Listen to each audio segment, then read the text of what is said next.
Hii ni simulizi ya kusisimua inayohusu nguvu ya subira na upendo wa dhati ambao haukati tamaa. Kivuli cha upendo. Safari ya Shubikei na Laila. Katika mitaa yenye shamra ya jiji, Shubikei alikuwa kijana mkimya mwenye moyo wa dhahabu. Macho yake yalikuwa na dira moja tu, Laila. Laila alikuwa mwanamke mrembo, mchangamfu, lakini mwenye shabaha tofauti kabisa maishani. Kwa Laila, Shubikei alikuwa rafiki tu, au wakati mwingine kivuli kinachomfuata bila mpango. Jitihada za Shubikei hakuchoka. Alijua Laila anapenda maua ya asili, hivyo kila asubuhi alihakikisha dawati la Laila ofisini lina ua jipya. Laila alikuwa anayapokea, lakini mara nyingi aliyatoa na kuwapa wenzake, akisema kwa dharau ndogo, "Shubikei hajui kuwa mimi napenda vitu vya thamani, sio magugu haya." Laila alikuwa akivutiwa na wanaume wenye mbwembwe, magari ya kifahari na maneno ya rejareja. Alimkataa Shubikei mara nyingi. "Shubikei, wewe ni mtu mzuri, lakini huna vaibu ninalotaka. Tafadhali usipoteze muda wako," Laila alimwambia siku moja kwa ukali. Shubikei alitabasamu kwa unyonge na kujibu, "Mapenzi si mashindano ya mbwembwe Laila. Ni bandari salama wakati wa dhoruba inatua." Maisha yana tabia ya kupanga karata zake. Laila alikuja kuingia kwenye mahusiano na mwanaume mmoja tajiri aliyemwahidi mbingu na ardhi. Lakini baada ya miezi michache, mwanaume huyo alimtelekeza Laila wakati alipopata matatizo makubwa ya kifedha na kuugua ghafla. Marafiki zake wote wa vibe walitokomea kama moshi. Katika chumba cha hospitali, Laila alikuwa peke yake. Hakuna simu iliyopigwa, hakuna ua lililoletwa, lakini mlango ulipofunguka, alikuwa ni Shubikei. Macho kufumbuka, Shubikei hakuja na maneno ya nilikuambia. Alikuja na supu ya moto, vitabu vya kumsomea Laila na subira ile ya miaka nenda rudi. Alilipia gharama za matibabu kwa akiba yake yote na kukaa pembeni ya kitanda chake usiku kucha. Siku Laila anaruhusiwa kutoka hospitali, alimtazama Shubikei aliyekuwa akimfungia kamba za viatu vyake kwa unyenyekevu.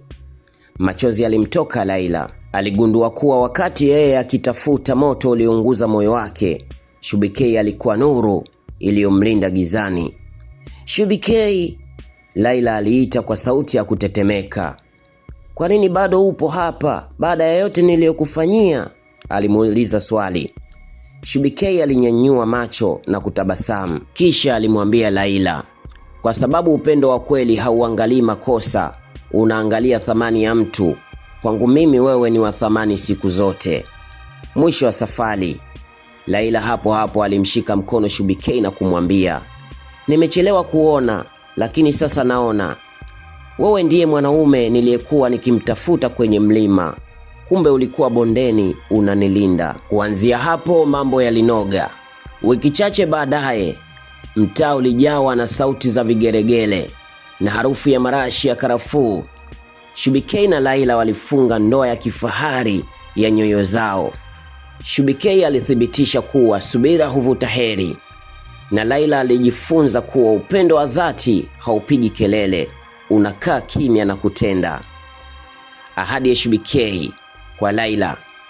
"Laila, nilikupenda kabla hata sijaambiwa ndio na midomo yako. Nilikuona ukiwa kwenye furaha, nikakuchagua, na nilikuona ukiwa mwenye bonde la maumivu, na nikakung'ang'ania. Leo mbele ya mashahidi hawa na kuahidi kuwa bandari yako salama. Nitakulinda na dhoruba za dunia. Nitakuheshimu kama malkia wa moyo wangu, na sitachoka kukupenda kwa dhati ile iliyotusogeza hapa leo. Nimesubiri siku hii kwa miaka, na sasa nakukabidhi maisha yangu yote, mke wangu mpendwa." Ahadi ya Laila kwa Shubikei.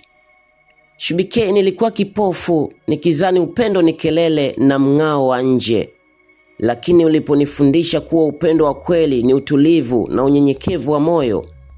Wakati ulimwengu uliponipa mgongo, wewe ulikuwa mikono iliyonibeba na kuomba radhi kwa kila hatua niliyokuchelewesha. na nakushukuru kwa kutokukata tamaa na mimi. Leo nakuahidi kuwa msaidizi wako, rafiki yako wa dhati na mke mtiifu. Moyo wangu ni wako sasa na milele, mume wangu. Na baada ya kufunga ndoa Laila na Shubi K, furaha imetawala. Laila anafunguka ya moyoni akisema kwamba wakati mwingine tunapoteza muda kutafuta mwanga mbali, kumbe nuru ya kweli ipo pembeni yetu ikitusubiri kwa subira. Asante mume wangu Shubi K kwa kutokuchoka kunipenda hata pale nilipokuwa kipofu. Leo nimepata bandari yangu salama. #subira huvuta heri. #mume wangu. #true love. Hayo ndio maneno ya Laila ambayo ameweza kuyatoa kwa mpenzi wake ama mume wake Shubi K. Na haya ni maneno mafupi yenye uzito kutoka kwa Shubi K. Mapenzi si mashindano ya mbwembwe, ni utulivu wa nafsi. Niliuamini moyo wangu tangu siku ya kwanza, na leo Mungu amekamilisha nusu ya dini yangu. Karibu nyumbani mke wangu mpenzi Laila. #the wait is over. #ndoa ya dhati. Laila akimwambia Shubi K, kutoka rafiki hadi mume na mke. Safari yetu haikuwa rahisi, lakini kila tone la subira lilistahili matokeo haya. Upendo wa dhati haushindwi kamwe. Forever stars now. #Shubi K and Laila. #wedding vibes.